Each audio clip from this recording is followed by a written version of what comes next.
September দুপুর 2টা রাজশাহী বিশ্ববিদ্যালয় ক্যাম্পাস।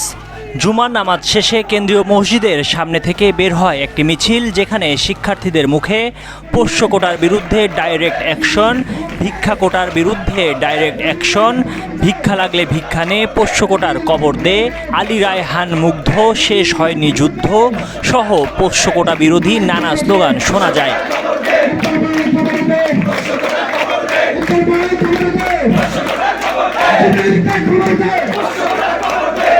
এক পর্যায়ে শিক্ষক কর্মচারী শিক্ষার্থীদের ধস্তাধস্তির ঘটনাও ঘটে। শিক্ষার্থীরা অনশনেও যায় ধীরে ধীরে, যা গড়ায় উপাচার্যকে অবরুদ্ধ করা পর্যন্ত। ঘটনার শুরু 17 সেপ্টেম্বর। রাবি শিক্ষক কর্মকর্তা কর্মচারীদের একাংশ পোষ্য কোটা পুনর্বহাল না করা হলে 21 সেপ্টেম্বর থেকে পূর্ণ দিবস কর্মবিরতির হুঁশিয়ারি দেন। এর পরিপ্রেক্ষিতে ভর্তি কমিটির সভায় 2024-25 শিক্ষাবর্ষে শিক্ষক কর্মকর্তা ও কর্মচারীদের সন্তানদের শর্ত সাপেক্ষে পোষ্য কোটায় ভর্তির সিদ্ধান্ত অনুমোদন করা হয়, তবে শিক্ষার্থীরা এর বিরোধিতা করেন।